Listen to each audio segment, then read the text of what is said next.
మనకి ఎవరిని చూసే కళ్ళు కావాలి. ఇంకో పాట ఉంది మా చిన్నప్పుడు బాగా, నజరేతువాడా నిన్ను చూడాలి, నా యేసునాథా నిన్ను చేరాలి. సిలువకెత్తనే నీదు రక్తధారలే నన్ను కడగాలి, నీదు సాక్షిగా నేను నిలవాలి.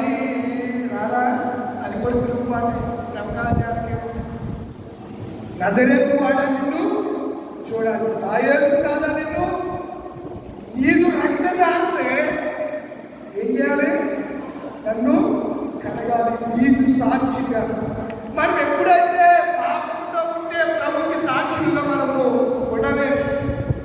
పాపాన్ని విడిచిపెడితేనే మనము క్రీస్తు సాక్షులుగా ఉంటాం.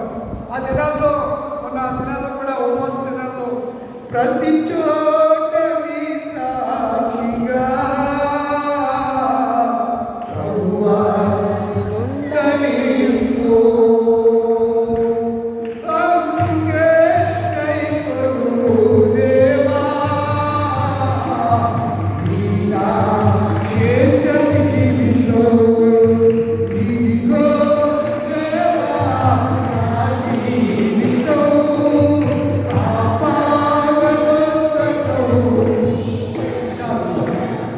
మనకు ఆయనకు సాక్షిగా ఉండాలి అంటే మనం ఏం చేయాలి? దేవుడిని చూసే కళ్ళు మనకు కావాలి.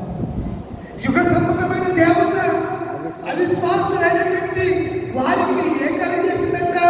గురుడుదనం కలిగజేసింది. వారు దేవుడిని ఎన్నడానికి చూడలేదు. శాస్త్రులు పరిసయ్యులకి ఏ సేవలు అర్థం కాలేదు. ఈయన ఎవరు అని ఆ యెరూషలేము పట్టణమంతా కలవరంతో ఉండిపోతే గుడ్డోని తెలిసిందండి, ఈయన దావీదు కుమారుడు నజరేయుడైన యేసు మమ్మును దాటిపోకు. స్టీవెన్ గారు కూడా ఒక పాట రాస్తారు, దాటిపోకు వాడు కాడు చెడ్డపాడు కుమారుడా కరుణించమని వెంబడించి కొట్టినాడు కేకలెత్తెదా. దావీదు కుమారుడా దయ చూపుమని వెంబడించి కొట్టినాడు కేకలెత్తెదా. నీ నమ్మిక చొప్పున కలుగుగాకని ప్రేమతో దాని వారి కనులు తెరిచెను. నీ నమ్మిక చొప్పున కలుగుగాకని ప్రేమతో దాని వారి కనులు తెరిచెను. ఆమేన్. దాటిపోవువాడు కాడు యేసు దైవము,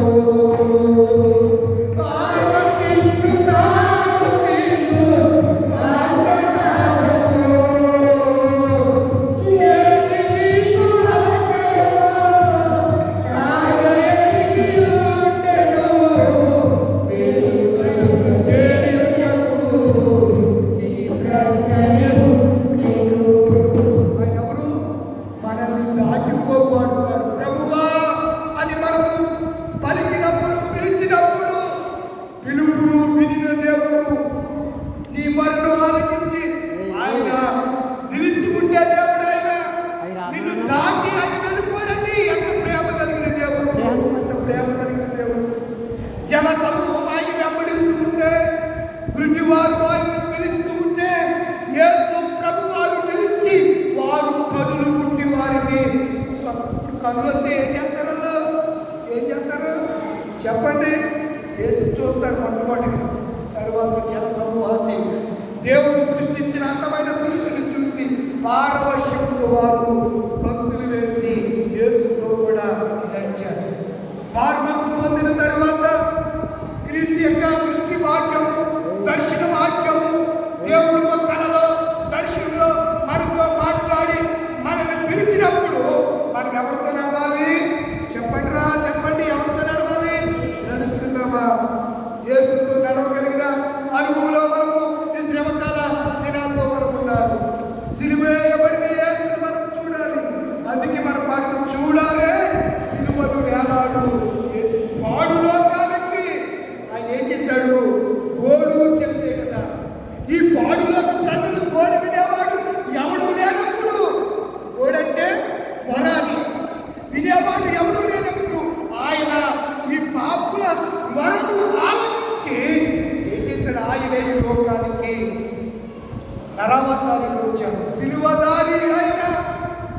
సిలువ మరణము మన కొరకే, సిలువ శ్రమలు మన కొరకే, సిలువ త్యాగము మన కొరకే అని నేను మీకు జ్ఞాపకం చేస్తున్నాను.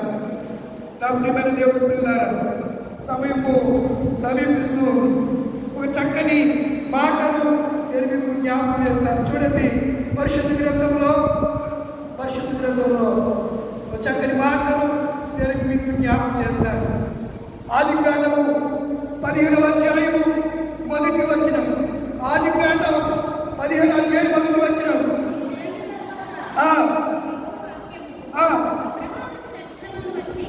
ఎక్కడొచ్చిందంట? మీరు గమనించాలి. వాక్యము మనకి ఎలా వస్తుంది? కొంతమంది ఎలా సొల్లు చెప్తూ ఉంటారు. వాక్యమే ఈ వెలుగు నుండి సత్యం అంటే దేవుడు దర్శనప్పుడు వాక్యం ద్వారా మాట్లాడతాడు. అర్థమవుతుందా? ఏసేపు స్వప్నంలో ఏమన్నాడు? మరి బాబు వాడు యేసులో చంపేసి అనుకున్నాడు, ఎక్కడికి వెళ్ళిపోవాలి? ఐగుప్తుకి పాల్గొని స్వప్నం చెప్పాడు. కళ పడుకున్నాడు. పడుకుని ఆలోచించుకుని పడుకున్నాడు. ఎవరు? యేసేపు. ఆ కళ కంటున్నాడు. కళలో నాకు ఇంత వదిలేదా, ఇంత చెండాలని అనుకోలేదు, ఇంత వ్యభిచారైంది మరియా, ఏమోగడని అలాగే ఆలోచిస్తాడు అని అనుకుంటుంటే కళలో అతను కళలో కూడా దర్శనాన్ని చూస్తున్నాడు. దేవుడి మాటలు వింటున్నాడు. మరి అలాంటి నువ్వు అనుకుంటున్నట్టుగా మరియా చెడ్డది కాదురా బాబు యేసేపు అని చెప్పి మాట్లాడితే వెంటనే యేసేపు ఆ కళకు ఆ దర్శనానికి విధేయుడయ్యాడా? మరియను చేర్చుకోలేదా? నీవు ఏదైనా దర్శనాన్ని కళను పొందితే నీ జీవితం చేంజ్ అయిపోవాలి. ఆ యాటిట్యూడ్ అనేది నీ ప్రవర్తనలో కనబడాలి, మార్పులో కనబడాలి. మార్పు చెందకుండా దేవుడు మాట్లాడకుండా దొరకపోతు మీద వీడేసినట్టు ఏదో చేస్తే మార్పు కలిగిన జీవితం కనబడకపోతే దేవుడికి ఆ జీవితం ద్వారా ఏమాత్రం సంతోషము ఆనందం కాదనే సంగతి నేను జ్ఞాపకం చేస్తున్నాను. మరొక మాట, వాక్యవంతు అబ్రహామును దర్శించాను. చూడండి, 11 11:7 రాసుకుంటారని చెప్తున్నాను. 11:7 కీర్తన 11:7 త్వరగా. యెహోవా నీతిమంతుడు, ఆయన దేని ప్రేమిస్తాడు? యథార్థవంతుడు ఆయన ఒక దర్శనము ఏం చేస్తారు? చదవమ్మా. ఆయన ఒక దర్శనమును చేశారు. ఎవరు దేవుడు తన స్వారూప్యాన్ని కనపరుస్తాడంటే యథార్థవంతుడు. మోషే చూడాలనుకున్నాడు, మొత్తం ఆయన ఫిగర్ అంతా చూడాలనుకున్నాడు. ఈ పరిస్థితుల్లో మోషే నా సేవకుడివే, నా ఇల్లు నమ్మకస్తుడివే, కానీ నువ్వు నన్ను చూస్తే బాగుంటాయినా, నువ్వు నన్ను చూస్తే చెప్పదని చెప్పి మొక్క వచ్చేసినంత చూపించలా, దర్శనాన్నంత కనపరచకుండా చేతిని అడ్డెట్టేసి ఏం చూపించాడు? దావిద మీ వెలుగును, ఆ వెలుగునే చూడగలిగాడు కానీ మొఖాన్ని చూడలేకున్నాడు. ఎవరు చెప్పండి రా? మోషే మొఖాన్ని చూశాడా? చూడలే. ఏం చూశాడు? వెలుగుని చూశాడు. అదే ఏ సందులోకి వెళ్ళి చూశాడు? చెప్పరేంటిలా? బండ సందులోకి వెళ్ళాడు. ఏ సందులోకి వెళ్ళాడు? ఆ బండ ఎవరు? క్రీస్తే. మనకు సర్వేశ్వరుని దేవుణ్ణి చూడలేము. క్రీస్తు అనే బండ దగ్గరికి వస్తేనే మనం చూస్తాం. చిన్నప్పుడు పాటపడు, బండ సందున పావురమా పేట వీటన పావురమా వీడు నిన్ను కోరినాడు కలత చెంద కుమార కొట్టవర చింతపడుమా ఓ సంగమా, చింతపడుమా ఓ సంగమా, తీసుకొచ్చు వేళ ఎంగేజు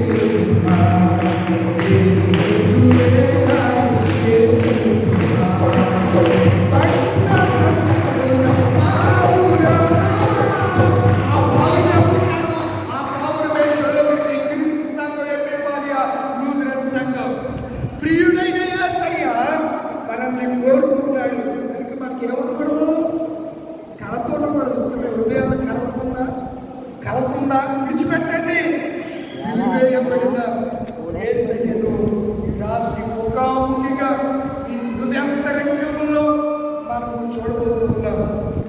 ఆయన స్వరూప దర్శనము చేత నిన్ను ఆయన ఉల్లాసింపజేయడానికి సిద్ధముగా ఉన్నటువంటి రాత్రి, ఈ ప్రశస్త రాత్రి అని నేను మీకు జ్ఞాపకం చేసుకున్నాను. ఒక 2 రిఫరెన్స్ ఇస్తాను, ఆల్టికల్ ప్రేయర్లో వెళ్ళిపోతాను. ఒక 2 రిఫరెన్స్ ఇస్తాను జాగ్రత్తగా. 17వ అధ్యాయం కీర్తన గ్రంథం 15వ వచనం 17. నేనైతే నీతి గలవాడనై ఏ దర్శనం చేస్తాడంట? ఎవరు పడితే అలా కనబడిపోతాడండి దేవుడు. నీతిగా జీవించాలని, యథార్థంగా జీవించాలి. మీకు ఇంకొక మాట చెప్తాను. అదే కీర్తన గ్రంథం 24వ అధ్యాయం. కీర్తన గ్రంథం 24వ అధ్యాయం 3వ వచనాన్ని నుంచి యెహోవా పర్వతమునకు ఆయన పరిశుద్ధ స్థలములో దేవుని మందిరములో నిలవదగిన వాడెవడు? ఎవడంటే వ్యర్థమైన దానిని ఎక్కడ పెట్టకూడదు. కొంతమంది వ్యర్థమైన దానితో బాగులాడుతూ ఉంటారండి బాబు. దానికోసం చచ్చిపోతారు. గొడవలే చుట్టూ పట్టుకుంటూ ఉంటారు. గొడవలు. వ్యర్థమైన దాని యందు మనసు పెట్టకయు. కపటం. ఎక్కడో మాట అక్కడో మాట, అంత కపటమే. కపటముగా ప్రమాణము. మళ్ళీ ఒట్లు, అమ్మతోడు, నా బిడ్డతోడు, ఎన్ని ఒట్లు కపటముగా ఏం చేయకూడదంట? ప్రమాణము. నీకు బాగా తెలిసే. ఏదైనా ఆత్మహత్య తప్పించుకోవడానికి ప్రమాణాలు అయి బాబోయ్ పిసికి నమ్మండి, మా ఆవిడ తోడు, నా పిల్లల తోడు అని ఇలా వదిలేస్తూ ఉంటాను. దేవుడు అంటాడు, ఒరే ఆకాశం తోడు అనుకున్న బాబు నీకు నమస్కారం. నువ్వు తోడు అనుకున్న బాబు అది నా బాధ్యత. ఆకాశం తోడు అనుకున్న బాబు అది నా సింహాసనం. అసలు ఇలాంటి మాటలు మాట్లాడొద్దని చెప్పాడు దేవుడు. కొండవేల ప్రసంగం చెప్పాడా? ఇక్కడ అన్నాడు కదా, కపటముగా ప్రమాణం చేయకూడదు. నిర్దోషమైన చేతులు ఎవరు లేవంట? ఎవరు లేరు? మన ప్రతి ప్రసంగం అయిపోయి పాడతాం. దేవా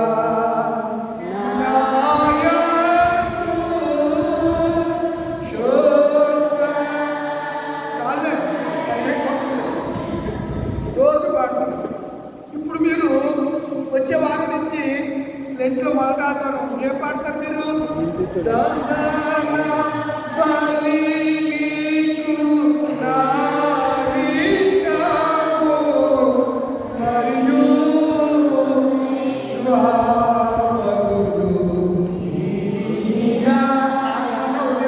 చాలు. ఈ మాట గురించి శుద్ధ హృదయము కలిగి వాడే అలాంటి వాడు ఎవరి వలన? మాస్టర్ గారి వలన, సిఆర్ గారి వలన, వాక్యం చెప్పేడు వల్ల ఆశీర్వాదం రాదు. ఎవరి వల్ల ఆశీర్వదించబడతారు? యెహోవా వలన ఆశీర్వాదములు.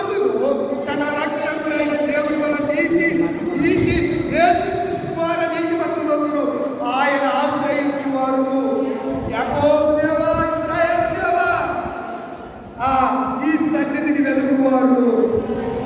కుమ్మములారా మీ తలలు మహిమగల రాజు ప్రవేశించినట్లు పురాతనమైన గొర్రెముడి లూథరన్ సంఘమా ఏమంటారు చూడండి. పురాతనమైన తలుపులారా మిమ్ముని మీరు ఉజ్జీవింపబడండి. ఉజ్జీవింపు పొందండి. ఈ రాత్రి దేవుడి మీతో మాట్లాడుతున్నాం. సూటిగా కనుక మనకి ఏముండాలి? విజన్ ఉండాలి. విజన్ ఉండాలి. మీకు విజన్ కావాలంటే చంద్రబాబు నాయుడు దగ్గరికి వెళ్తే మీకు బాగా చెప్తాను. గొప్ప విజనరీ. ఆయన గొప్ప విజనరీ. వెళ్తారండి విజనరీ దగ్గరికి వెళ్తారా? అసలైన విజనరీ మన ప్రభు అయిన ఆ మాట చెప్పడానికి ఆ మాట చెప్తారు. అసలైన విజనరీ ఎవరంటే మన ప్రభు అయినా ఆయనకి ఎవరు సమానులంటే అందుకే సమానులు ప్రభు. అద్భుతమైనటువంటి ఆంధ్ర క్రైస్తవులు కదా. ఇవన్నీ మనం మర్చిపోతున్నాము. 2 నిమిషాలు పుస్తకం తెచ్చుకోండి. ఈ 40 రోజులు ఇప్పుడు పాడి మన చిన్ననాటిలో నాకు అన్ని ఈ శ్రమకాల దినాల్లో అవన్నీ వేలాడుతున్నాయి. ఆ గొర్రె పిల్ల ఆ ప్రభు యేసు ఆలకించి ఆ స్వరము వినుము. ఎన్నో చక్కని కీర్తనలు ఆ దినాల్లో పాడుకునే వాళ్ళు. ఈరోజు అవి ఏమి అసలు సంగరాధన కీర్తనలే మనకి సరిగా రాని స్థితిలోకి మనం వెళ్ళాం కనుక ఇప్పుడు ప్రియమైన దేవుడు పిల్లరా, దర్శనం కావాలి. ఏం కావాలి మనకి? దర్శనం కావాలి. ప్రార్థన చేస్తున్నాం, లేచి నిలబడతారా? ప్రార్థన చేస్తున్నాం. ప్రశస్త రాత్రి వేళ దేవుడు నీతో మాట్లాడాడు. గురుటి వారు